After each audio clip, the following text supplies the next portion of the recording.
Oh my god, that was a lot. I want to see how many times I can skip a rock. So I'm going to skip 1,000 rocks in 5 different locations, starting here and with this rock. We might have a good bit of work before I start getting good skip.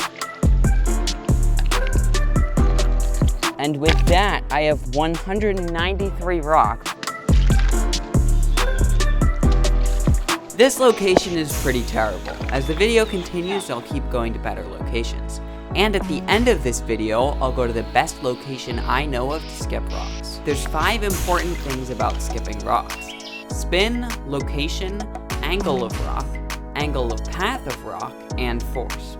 I'll explain one of each of these ideas at each location. First, spin. Spinning is important because it keeps the rock at the same angle, and it needs to be at a consistent angle to keep bouncing off the water. The best way to spin it is to have the rock roll off your finger as you throw it. So put your finger on the edge of the rock and have the rock spin off your hand as you throw it.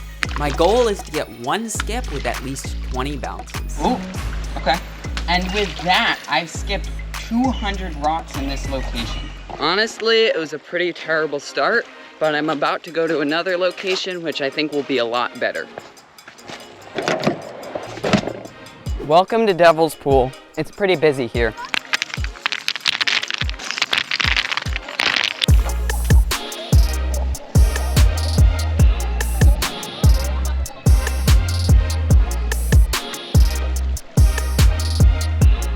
The angle of the path of the rock is important because if it's too steep or too shallow, the rock won't skip the first time. If you don't understand what I'm talking about, here's me throwing the rock really steep and me throwing the rock not very steep. Ideally, you want the angle of the path of the rock to be about 20 degrees.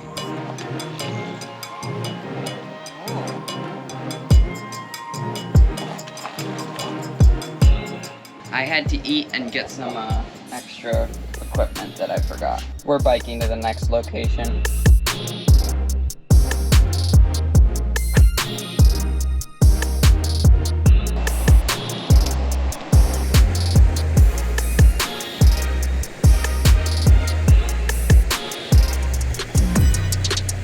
Then I taught these people how to skip rocks. Yes, I counted those rocks in the total.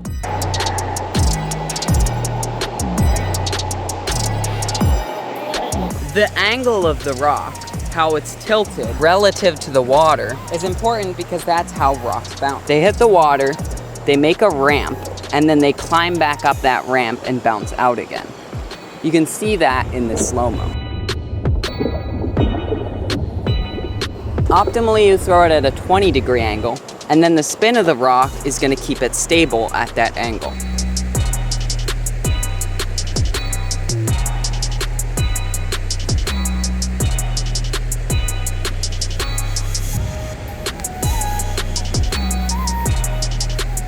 I just finished skipping rocks here, which means I'm 600 out of 1,000. I'm at the next location, 4 out of 5. This is a really good spot because it has really good rocks. But it's already starting to get a little bit dark, and I'm worried I'm not gonna have time to finish, so I'm gonna do this as quickly as possible.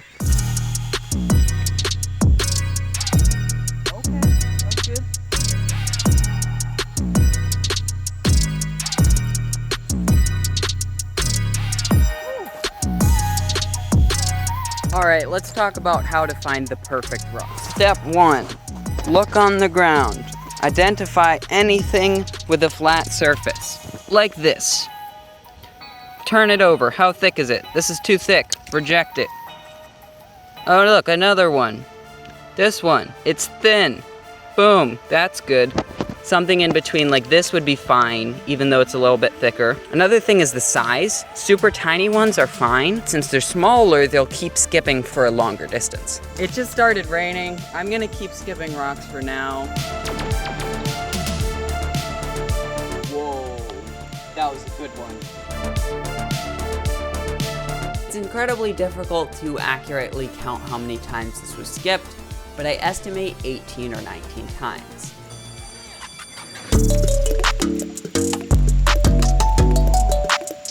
Oh my god, that was a lot. That was really good.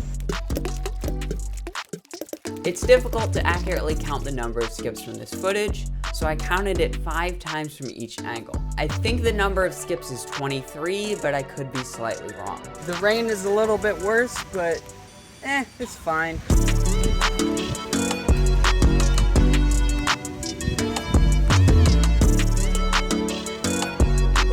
I have one location to go, which is technically the best location. But here's the thing. It's just a random lake. So what I'm gonna do is I'm gonna collect the rocks from here, then skip them on that lake. At this point, it's dark enough that even if I got a good skip, it wouldn't be visible.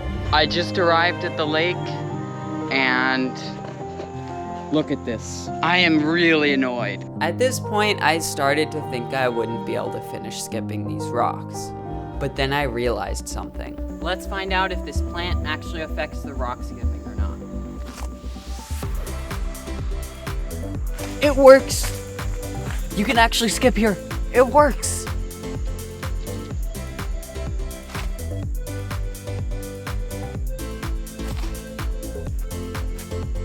The last important thing about skipping rocks is force. Adding more force will not help you unless you can already consistently do all the other things correct. If everything else is correct, you're gonna need more force to get more skips. You could just swing your arm like this. Another thing you can do, which has the same effect as adding more force, is just have a smaller rock.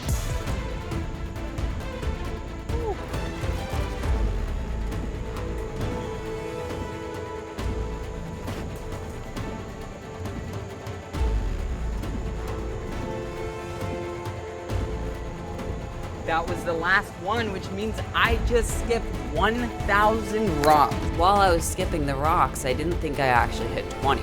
But now that I've been able to review the footage, I actually did. You can watch this video next because I ran a marathon backwards.